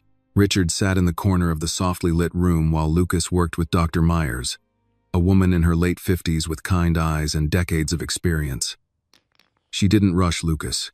She didn't correct him every time his focus drifted. She waited. So, she said gently, your dad told me you met a new friend. Lucas perked up immediately. Annie. Richard watched carefully. What do you like about Annie? Doctor, Myers asked. Lucas didn't answer right away. He lined up 3 blocks, then nudged one out of place. She doesn't tell me to stop, he said finally. Dr. Myers nodded. That's important. She tells me what to listen to instead, Lucas added. Not what to ignore. Richard felt that sentence lodge itself somewhere deep and permanent. After the session, Dr. Myers asked to speak with Richard alone. You know, she said thoughtfully, what your son experienced wasn't just regulation, it was recognition. Richard frowned slightly. Explain that. Most interventions focus on behavior, she said. Annie focused on being with him. That changes the nervous system faster than instructions. Richard exhaled slowly. She's 6. Dr. Myers smiled. Yes, and she's learned something most adults never do. On the drive home, Lucas was unusually quiet. Did I do okay? He asked suddenly. You did more than okay, Richard said. You were brave. Lucas considered that. Annie is brave too. Yes, Richard agreed. She is. That night, Richard received another message from Maria. Annie asked why some kids get helpers and some don't. I didn't know how to answer. Richard stared at the message for a long time. Finally, he typed back, tell her some helpers are invisible, but that doesn't mean they don't matter. We're trying to change that. The reply came several minutes later. She said, then make them visible. Richard closed his eyes. The HR meeting was worse than he expected. The room was smaller than the boardroom but no less tense. Legal counsel sat with files open. HR executives spoke in careful language. Every sentence framed as concern. You're opening us to precedent, one of them said. If we acknowledge gaps, we imply responsibility. We already have responsibility, Richard replied. We've just outsourced the cost. Another voice chimed in. With respect, Richard, this isn't scalable, I'm said. Richard leaned forward. Neither was seatbelt legislation. Silence followed. You're asking us to redesign culture, the HR director said. No, Richard corrected. I'm asking you to stop designing it around denial. By the end of the meeting, nothing had been approved. But something had shifted. People were no longer dismissing him, they were resisting him, and that meant he was close to something real. At home, Lucas was building again. This time, his blocks formed two separate structures connected by a narrow bridge. What's that? Richard asked. This side is loud, Lucas said, pointing. This side is quiet. And the bridge? Lucas looked up. That's Annie. Richard felt his throat tighten. Anyone can cross? He asked. Lucas nodded. But you have to walk slow. That night, after Lucas was asleep, Richard sat alone in the living room. The house unusually still. For years, he had believed that doing good meant funding things at a distance, writing checks, staying abstract, but Annie had made something painfully clear. Distance was the problem. His phone buzzed. Unknown number. This time, the message was short. This is the hotel GM. We need to talk. Some staff are uncomfortable, and so are some guests. Richard typed back without hesitation. Discomfort is a signal. Let's not ignore it. He set the phone down. Outside, the city hummed the way it always did, indifferent, relentless, full of unseen lives intersecting without acknowledgement. Richard stood and walked to the window. He thought of a 6-year-old girl who had learned to calm chaos because chaos had never asked her permission. He thought of his son, learning that being different did not mean being wrong. And for the first time, Richard understood something fundamental. Justice didn't begin when systems changed.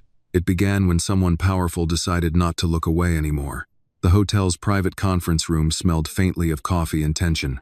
Richard sat at one end of the long table, jacket off, sleeves rolled up not as a gesture, but because he had stopped caring how it looked. Across from him sat the general manager, the HR liaison, and a legal representative whose pen never stopped moving. This isn't an accusation, the general manager began, hands folded. But we've received feedback. From whom? Richard asked. Guests, the manager replied. Some staff. And? Richard said calmly. And they feel, the legal representative interjected, choosing her words carefully, that recent events have created uncertainty about boundaries, about expectations. Richard nodded slowly. Good. They all blinked. Uncertainty is what happens when old rules stop working, Richard continued. It's uncomfortable. That doesn't make it dangerous. The HR liaison leaned forward. Richard, with respect, your son's situation was exceptional. And XO. That's exactly the problem, Richard replied. It wasn't. Silence settled over the table. A neurodivergent child had a public episode. Richard continued. Staff froze. Guests judged. And the only person who responded effectively was a 6-year-old girl whose mother cleans rooms. The general manager shifted. We can't base policy on anomalies. She wasn't an anomaly, Richard said. She was prepared by necessity. The legal representative cleared her throat. If we formalize anything resembling that interaction, we expose ourselves to responsibility, Richard finished. Yes. The room went quiet again. Richard leaned back slightly. You're all worried about what happens if we acknowledge the problem. I'm worried about what happens if we don't. The general manager glanced at the others. What exactly are you asking for? Richard took a breath. Training, he said. Not a seminar. Not a checkbox. Real training. On de-escalation. On neurodiversity. On how not to treat a child in distress like a liability. And the children of staff? The HR liaison asked. Richard met her gaze. They shouldn't have to disappear to keep adults comfortable. That landed harder than anything else he'd said. We can start small, Richard added. Pilot programs, quiet rooms, clear protocols that prioritize dignity over optics. And if guests complain? The general manager asked. Richard didn't hesitate. Then we explain who we are. It is backed. The meeting ended without a signature, without applause. But when Richard stood to leave, no one stopped him. That mattered. That evening, Lucas sat on the living room rug, sorting his race cars by color. Red, blue, yellow. He moved quickly, but with purpose. Daddy, he said without looking up. Are you in trouble? Richard smiled faintly. Why do you ask? You make that face, Lucas said, pointing. Richard laughed quietly. That's a good observation. Did they not like Annie? Lucas asked. Richard's smile faded. Some people don't like being reminded that they missed something important.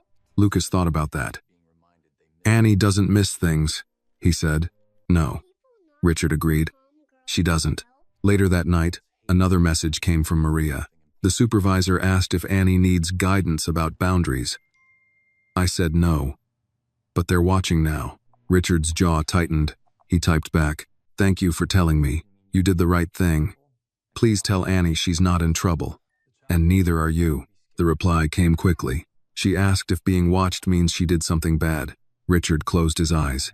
Tell her being watched sometimes means you did something powerful. And power makes people nervous. A pause. Then, she said, "Okay. But I don't want Mama to be scared." Richard felt that sentence like a bruise. Neither do I. The next day, Richard made a decision that would ripple farther than he could fully predict. He called his communications director. "I want a statement drafted," he said. "Not about the hotel. About values." There was a pause. "Values how?" "Inclusion," Richard replied. "Neurodiversity. Labor dignity. Community responsibility." "That's broad," she said. "Yes," Richard replied. "So is the truth." When the draft arrived, it was polished, careful, bloodless. Richard rewrote it himself. He removed the jargon. He added a line about children being seen, about listening to those without power, about discomfort being a signal, not a threat. When it was published internally, the response was immediate. Some applauded quietly, some complained loudly, some forwarded it with question marks, and some, many more than Richard expected, simply wrote "thank you." That night, Lucas had a hard time sleeping. "The day is too loud," he said, curling into his pillow. Richard sat beside him, rubbing his back in slow, steady circles. "Do you want to try something Annie taught you?" Richard asked. Lucas nodded. They breathed together, slowly, deliberately. After a few minutes, Lucas whispered, "Daddy?" "Yes. Do you think Annie sleeps okay?" Richard swallowed. "I hope so." Lucas nodded, then added, "If she doesn't, she can come here." Richard smiled, eyes burning. "Yes," he said softly. "She can." Wearily, across the city, in a small apartment above a laundromat, Annie lay beside her mother on a worn couch, the blue race car clutched in her hand. "Mama?" she whispered. "Yes, baby." "Did I do the right thing?" Annie asked. Maria kissed her forehead. "You did, even if people don't like it?" "Especially then," Maria said. Annie nodded, satisfied, and closed her eyes. Back in his own home, Richard stared out into the dark, city lights blinking like distant signals. He understood now that this wasn't about fixing one system or protecting one child. It was about choosing which voices mattered when things got loud, and he was no longer choosing silence. The backlash did not arrive all at once. It came in waves, quiet at first, then louder, then personal. Richard noticed it the morning after the internal statement circulated. His inbox filled with messages that all used the same careful tone, the one people adopted when they wanted to sound reasonable while drawing lines. Concern, risk, optics, precedent. One email stood out, forwarded by his assistant without comment. From Investor Relations. Subject, reputation exposure. Several partners have expressed discomfort with recent internal messaging. There is concern that positioning around labor and neurodiversity may be interpreted as political rather than operational.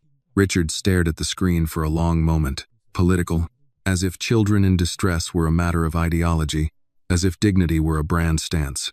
He closed the email without replying. Instead, he picked up his phone and called Lucas's school. "I'd like to come in this afternoon," he said, "just to observe." The pause on the other end of the line was brief but telling. "Of course," the administrator replied. "We don't usually." "I won't interfere," Richard said. "I just want to watch."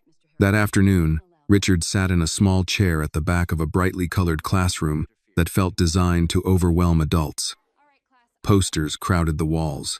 The air buzzed with low-level noise, shuffling feet, whispered conversations, pencils tapping. Lucas sat near the window. Richard watched his son closely. Lucas rocked slightly as the teacher spoke. His fingers moved constantly, touching the edges of his desk, then retreating. When another child dropped a book, Lucas flinched, shoulders rising instinctively. No one noticed, except Annie would have, Richard thought. The teacher continued, her voice calm but fast. Instructions layered on top of each other. Lucas's breathing changed. Richard leaned forward slightly, resisting the urge to stand. Lucas reached into his pocket and pulled out the small cleaning cloth. He pressed it between his palms, squeezing gently, eyes fixed on the window. Slowly, his shoulders lowered. Richard felt his chest tighten. This was the invisible work, not the meltdown, not the disruption, but the constant effort to stay regulated in a world that never slowed down. After class, the teacher approached Richard. "He did well today," she said. "He's been improving." Richard nodded. "Thank you." She hesitated. "We've noticed he uses objects for comfort." "Yes," Richard said. "They help him self-regulate." She smiled politely. "We usually discourage distractions." Richard met her gaze. "Then I'd like to discuss what you consider a distraction." That evening, Richard received another message from Maria. Someone asked Annie why she thinks she can handle grown-up problems. She asked me if helping Lucas was wrong because he's rich. Richard felt a slow, controlled anger rise. He typed carefully, "Please tell her this. Helping someone doesn't belong to money. It belongs to people." A moment later, the reply came. She said, "Then why do people act like it does?"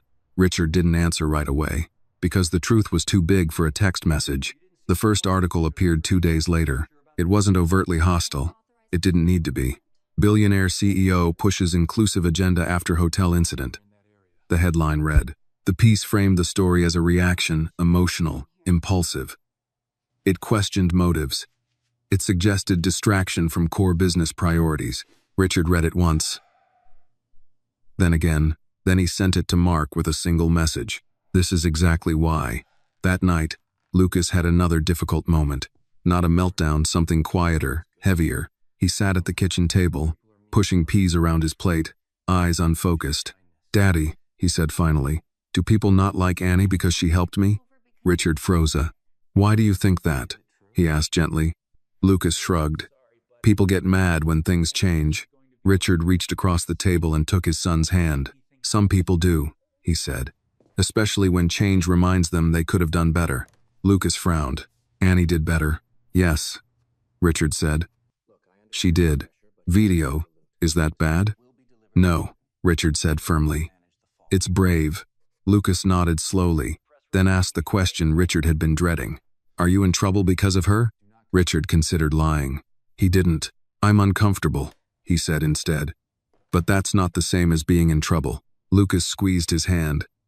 "I don't like when you're uncomfortable." Richard smiled softly. "I know. I'm zero."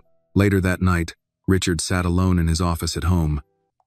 The glow of his computer screen, the only light in the room. He opened a new document. Not a proposal, not a statement, a letter. He began to write not to the board, not to investors, but to himself. He wrote about the first time he'd learned to stay quiet in a room full of powerful people. About how success had taught him to confuse control with safety. He wrote about Annie, about the cost of learning calm too early, about the danger of mistaking maturity for readiness. And he wrote one sentence over and over, until it stopped sounding like rhetoric and started sounding like truth. Discomfort is not harm. Silence is. The next morning, Maria called him for the first time. "I don't usually do this," she said, her voice tight. "But Annie came home crying yesterday." Richard closed his eyes. "What happened?" he asked. "She asked if she should stop helping people," Maria said. "She said maybe it's safer to be quiet." Richard felt something crack inside him. "I'm so sorry," he said. "I never wanted." "I know," Maria interrupted. "I'm not blaming you." She paused. "But I need to know something." She continued. "If this gets worse, if people start making things harder for her, will you still be there?" Richard didn't hesitate. "Yes," he said, "even if it costs me." Maria was quiet for a long moment. "All right," she said finally. "Then I'll tell her to keep being who she is." After the call ended, Richard sat motionless for a long time. He understood now what the real risk was. Not headlines, not backlash, not board resistance.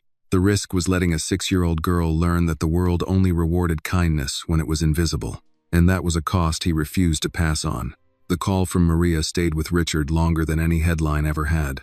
He replayed her words while standing at the kitchen sink the next morning, staring at a coffee that had gone cold. Annie came home crying.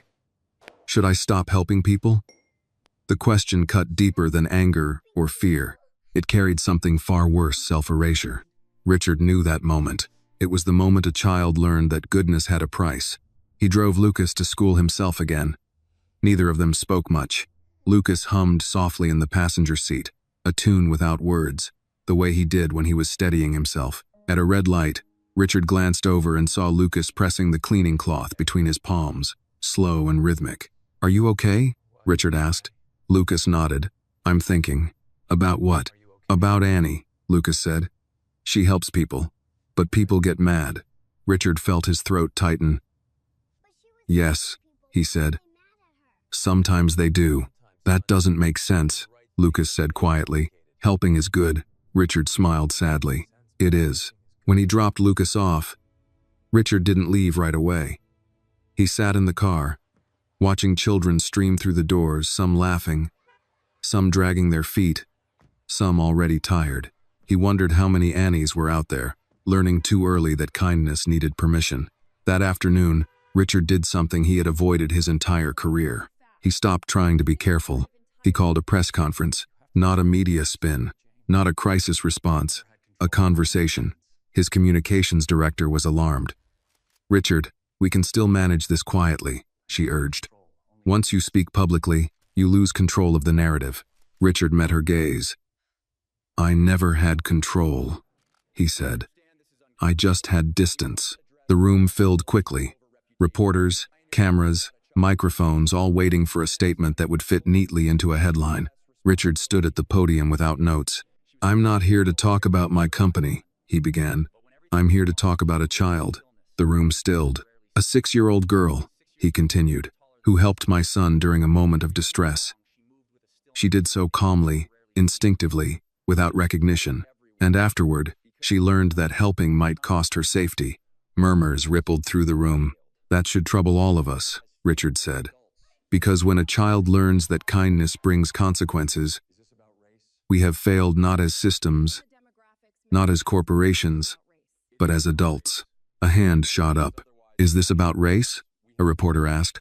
Richard didn't flinch. "Yes," he said. "And class. And power. And whose children are allowed to be seen." Another voice followed. "Are you accusing the hotel?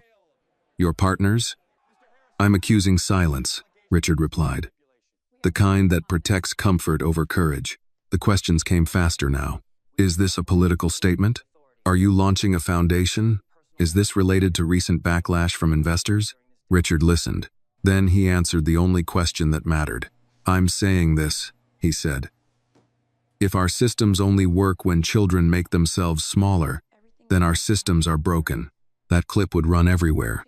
Across the city, Maria watched it on her phone during her break, heart pounding. Annie sat beside her, swinging her legs. "Mama?" Annie asked. "Is that Lucas's dad?"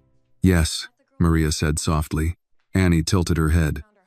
"He looks scared." Maria smiled faintly. "Sometimes telling the truth is scary." Annie thought about that. "Did he tell it anyway?" "Yes," Maria said. "He did." That evening, Maria received messages from coworkers. Some supportive, some cautious. One warned her to be careful. Another simply said, "You're brave." Maria showed none of them to Annie. Instead, she cooked dinner and listened as Annie talked about her drawings, about how blue felt quieter than red, about how the race car needed a garage. "Mama," Annie said suddenly, "am I in trouble?" Maria set the spoon down and knelt in front of her daughter. "No," she said firmly. "You are not. But people are watching," Annie said. "Watching means I did something big." Maria nodded. "Yes. Is big bad?" Annie asked. Maria held her daughter's face gently between her hands. "Big is powerful," she said. And power scares people who don't want things to change. Annie considered this. Lucas isn't scared of me. It duded. No, Maria said, smiling. He isn't. Back at home, Richard sat beside Lucas on the couch. The news played silently on the TV, his face frozen mid-sentence, captions scrolling beneath. Lucas watched for a moment, then looked away. You told them, Lucas said. Yes, Richard replied. Are you in trouble now? Lucas asked. Richard took a breath. Maybe, he said honestly. But I can handle it. Lucas nodded, then said, Annie can't. Richard's chest tightened. No, he said. She shouldn't have to. Lucas climbed closer, leaning against his father. Then it's good you told them. Richard wrapped an arm around his son. I think so too. The fallout was immediate. Some investors pulled back. Others doubled down. Social media fractured into praise and outrage. Think pieces bloomed overnight. People argued about intent, about optics, about whether one child's story could justify discomfort. Richard read none of it. He spent the night drafting one email, not to the board, not to the press, to Maria. I spoke today, not to make you or Annie visible without consent, but to make it harder for the world to pretend she doesn't exist. If this creates pressure you don't want, tell me. I will slow down. I will follow your lead. The reply came an hour later. Annie watched. She said, he didn't look away. That matters. Richard closed his eyes. For the first time since this began, he felt something like peace, not because the path was clear, but because he had chosen it openly. Somewhere in the city, Annie fell asleep with the blue race car tucked under her pillow. Somewhere else, Lucas slept with the light on, breathing steady, and between them, an adult world shifted resistant, uncomfortable, but no longer untouched. The morning after the press conference, the city felt sharper, not louder, just more exposed. Richard noticed it as he walked Lucas to school.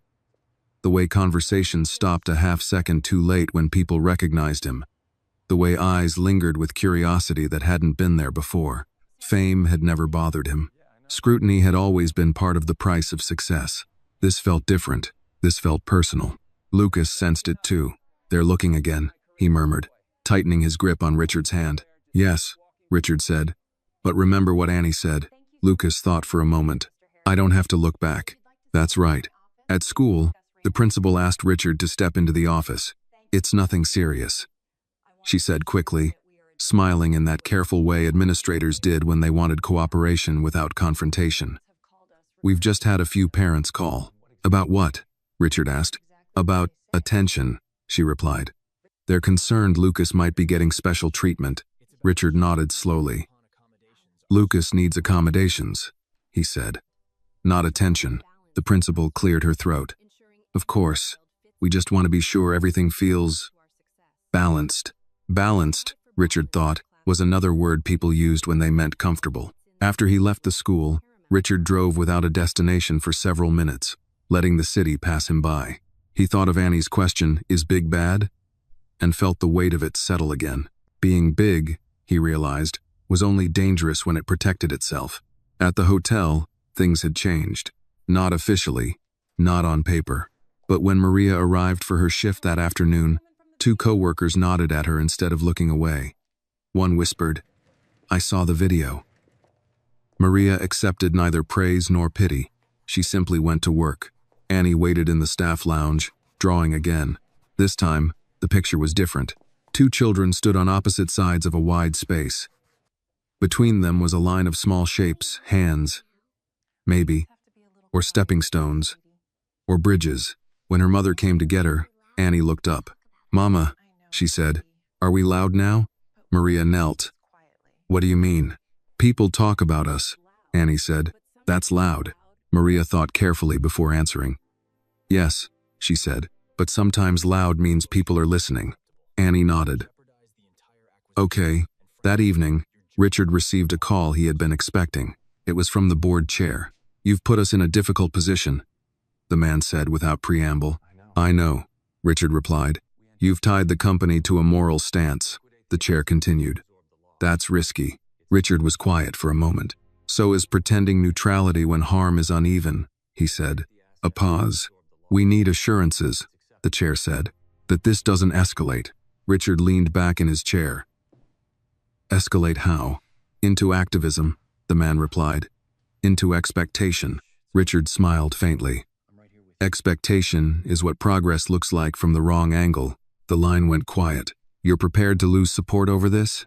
The chair asked. Richard didn't hesitate. Yes. Another pause.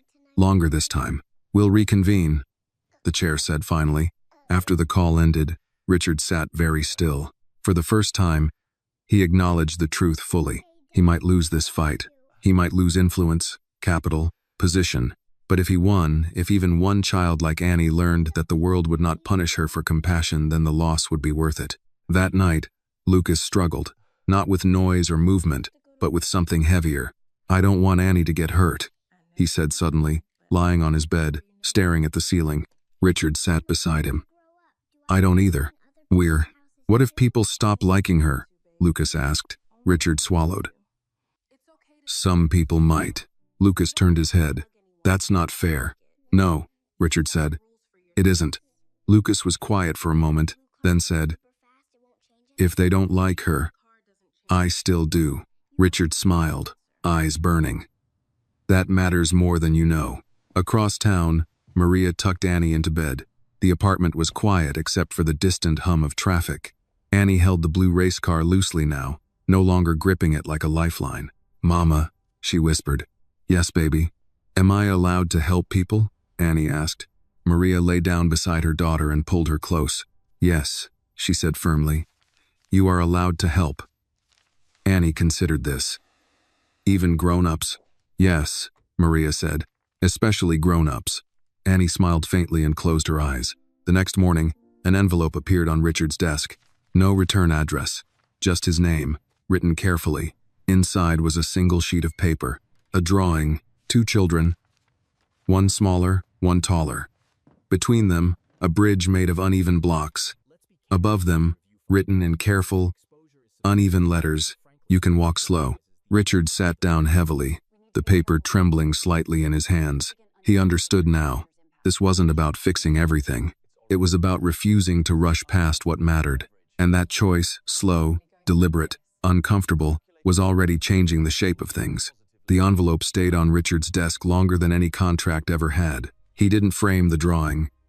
He didn't show it to anyone.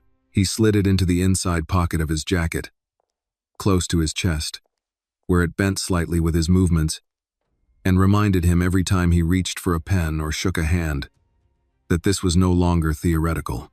You can walk slow. The words followed him into the next board meeting. This time, the room was fuller. Legal counsel, communications, 2 outside advisors flown in overnight. The air felt thicker, like everyone had already decided something important would break before anyone admitted it. The board chair opened without pleasantries. We've reviewed the situation, Richard nodded. And you've created exposure, the chair said. Not just reputational, structural. Richard folded his hands calmly. Yes. A woman to the chair's right leaned forward. Our partners are uneasy. They're asking whether this is the beginning of a larger shift. Richard met her gaze. It already is. A murmur rippled around the table. You're forcing a conversation the market isn't ready for, another member said. Richard allowed himself a small, humorless smile.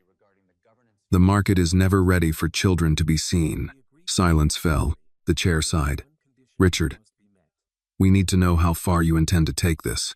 Richard thought of Annie's careful letters, of Lucas's bridge of blocks, of Maria's question. Will you still be there? As far as necessary, he said, and no farther than consent allows. Consent from whom? The woman asked. From the people most affected, Richard replied. Not from the people most comfortable. That answer ended the debate without resolving it. When the meeting adjourned, no one followed Richard out. No one tried to stop him. That silence told him everything. He was on borrowed time. That afternoon, Richard left the office early and drove to Lucas's school. He sat in the parking lot longer than usual, watching children spill out in bursts of noise and color. When Lucas finally emerged, his backpack half-zipped and his hair sticking up at the crown, he looked tired but steady. How was today? Richard asked, as Lucas climbed into the car. Lucas shrugged. Okay. Loud in the morning. Better after. What helped? Richard asked. Lucas reached into his pocket and pulled out the cleaning cloth. This. And Mrs. Carter let me sit by the window. Richard nodded. That was good of her. Lucas hesitated. Daddy? Yes? Do you think Annie's school lets her sit by the window? The question hit without warning. I don't know, Richard said honestly. But I hope someone notices when she needs it. Lucas looked out the window, quiet.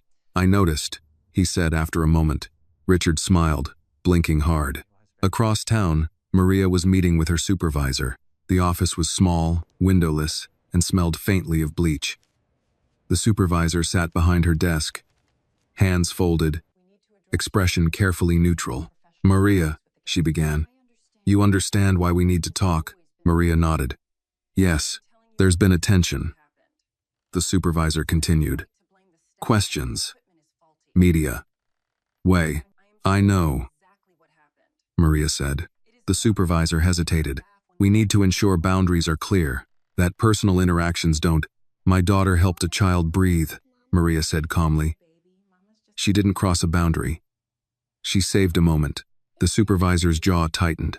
That's not the language corporate uses. Maria met her eyes. Then corporate needs better language. A long pause followed. We're not disciplining you, the supervisor said finally. But we are. Watching.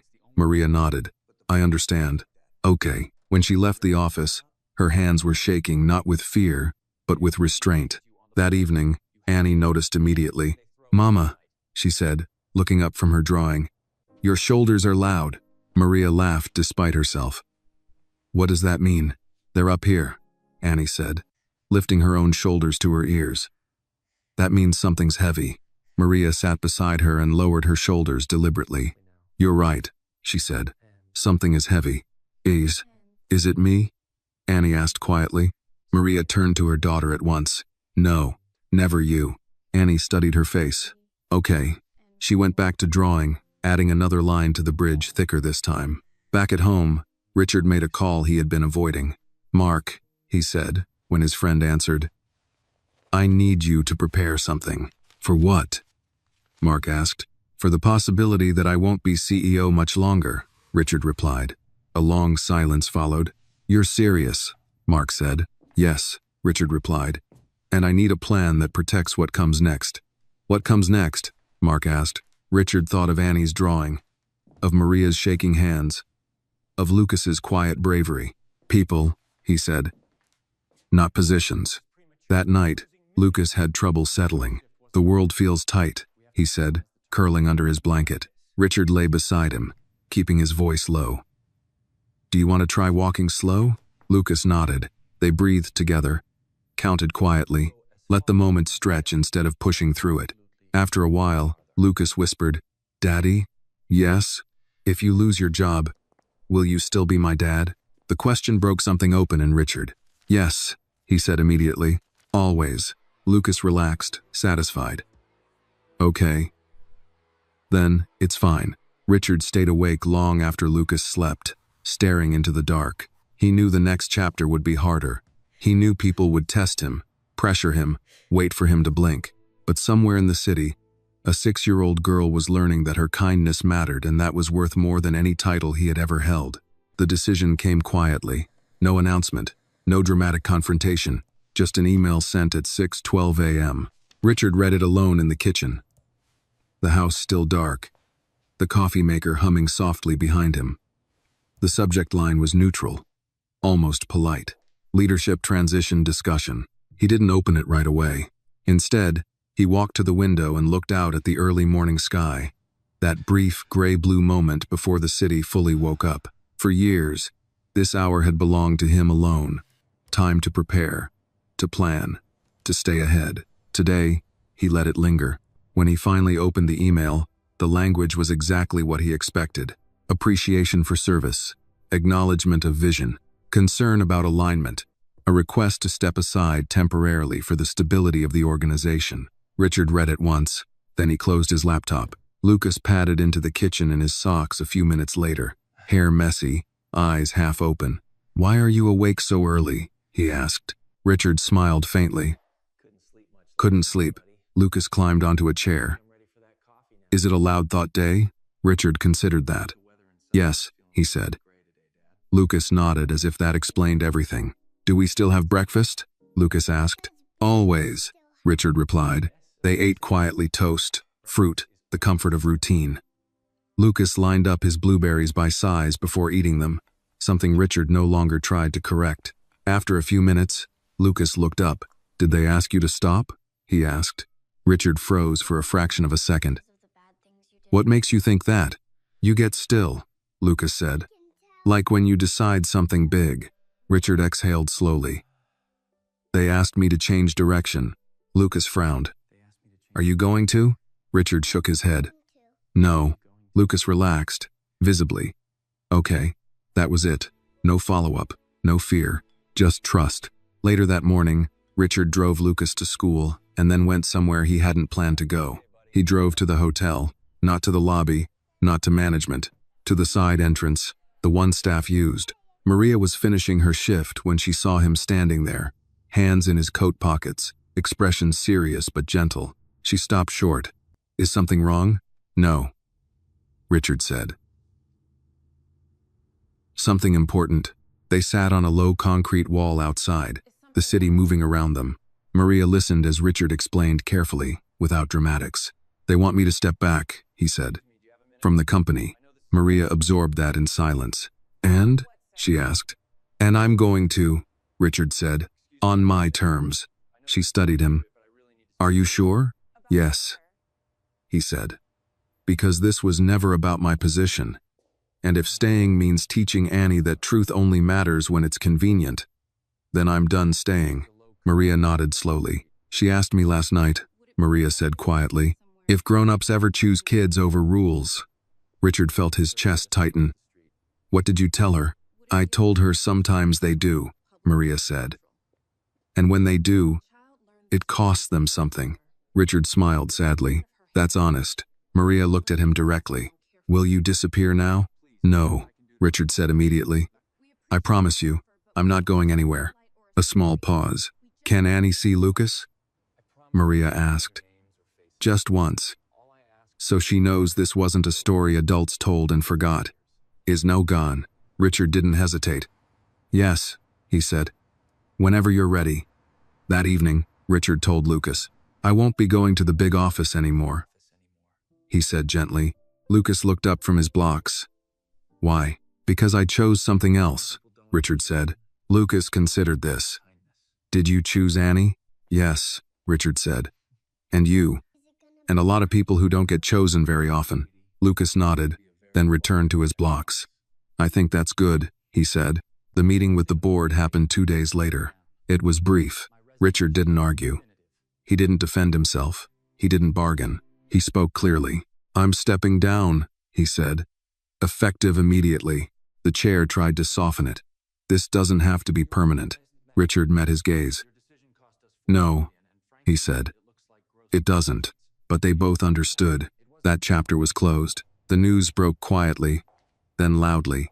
Speculation followed. Commentary, analysis. Some praised his integrity. Others called it reckless. Most reduced it to a headline. Richard ignored all of it, because that afternoon, something far more important happened. Annie and Lucas met again. This time, not in chaos. In a small park halfway between their neighborhoods, Maria sat on one bench, Richard on another. The children stood awkwardly at first, unsure. Then Lucas held up the blue race car. I kept it safe, he said. Annie smiled. I knew you would. There was now the Der Graystons' laugh. They sat on the grass, close but not touching. It's quieter here, Annie observed. Lucas nodded. I like quiet. So do I, Annie said. They didn't talk much after that. They didn't need to. They rolled the car back and forth, watched clouds, existed side by side. Maria watched with tears in her eyes. Richard felt something settle inside him that had been restless for years. That night, after everyone went home, Richard sat alone again, but this time, the silence felt earned. He opened his laptop and drafted a single document, not a resignation letter, not a manifesto, a plan. Small, grounded, community-based. support for families with neurodivergent children, safe spaces, training led by lived experience, not credentials, consent at the center. At the top of the page, he typed a name, not his. Annie. He saved the file. Outside, the city moved on, unaware that a different kind of foundation was being laid, not with capital, but with choice. The foundation did not begin with a ceremony. There were no cameras, no ribbon, no carefully worded speeches. It began on an ordinary Tuesday morning in a borrowed community center that smelled faintly of old books and lemon cleaner, with folding chairs arranged in a crooked circle.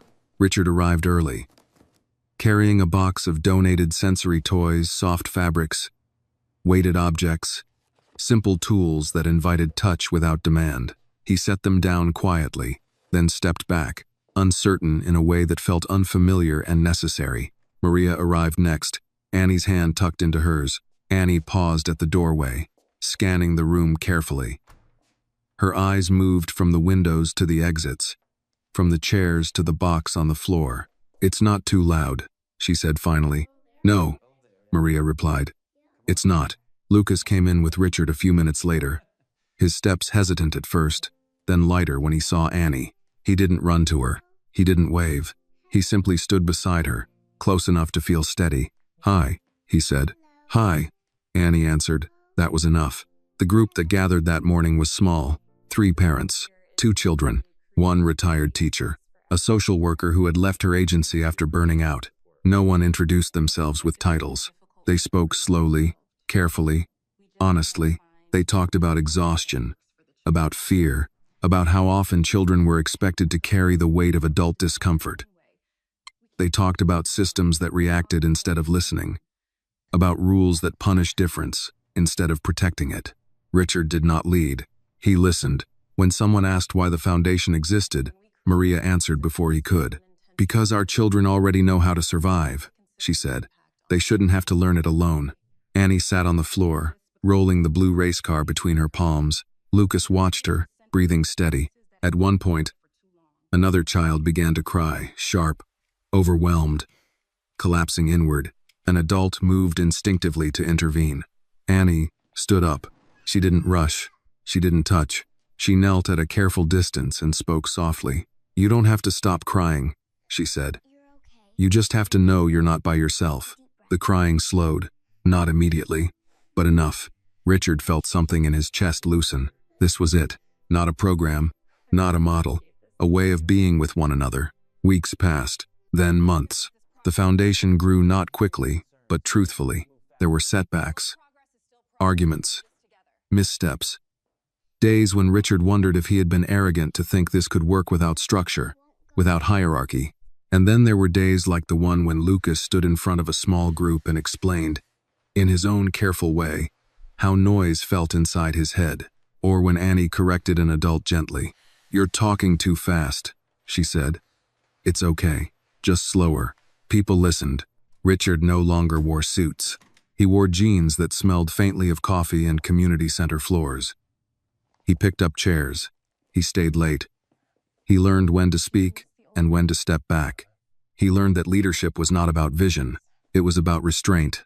One evening, long after most people had gone home, Richard sat on the floor with Maria, sorting donated supplies. "You don't miss it?" she asked suddenly. "The old life?" Richard thought about glass boardrooms and controlled language, about power that never quite touched the ground. "No," he said.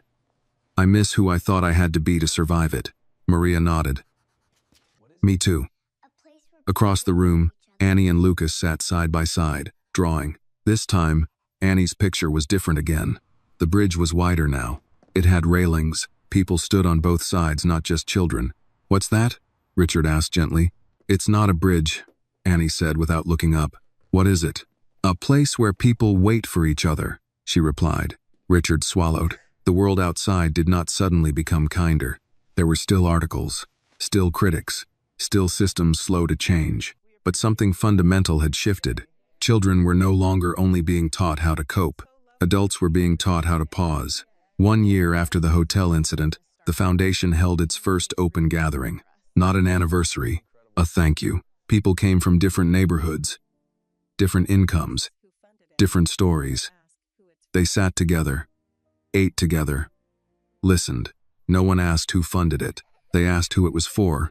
At the end of the day, as the sun dipped low and people began to leave, Richard found himself standing again with Maria, watching the children play.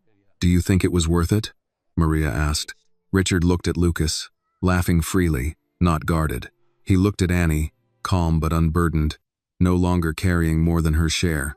"Yes," he said quietly. "Even if nothing else ever changed." Maria smiled. "Things have changed." That night, Richard tucked Lucas into bed. "Daddy," Lucas said sleepily, "are we still walking slow?" Richard smiled. "Yes, always." Lucas nodded, satisfied, and drifted off. Across the city, Maria tucked Annie in.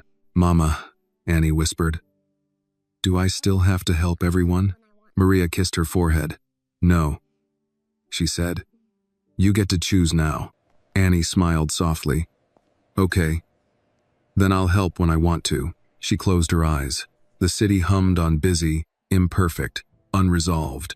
But somewhere between a hotel lobby and a community center, between a child who screamed and a child who listened, a different rule had taken root, that no one was too small to matter, that kindness did not need permission, and that sometimes the bravest thing an adult could do was step aside, slow down, and let a child show them how to be human again. The story reminds us that true justice and compassion often come from the quietest places, not the most powerful ones. It shows that children, the poor, and the unseen are often forced to grow wise too early because the world fails to protect them. The lesson is clear. Strength is not found in control, wealth, or status, but in the courage to slow down, to truly see others, and to choose humanity over comfort. When adults listen instead of dismiss, and when power steps aside to make room for empathy, real change begins not loudly, but deeply and lastingly. This video is a work of fiction created with the assistance of artificial intelligence. All characters, events, and situations are not real and do not represent any actual people or true stories. The content is intended for storytelling and emotional illustration only.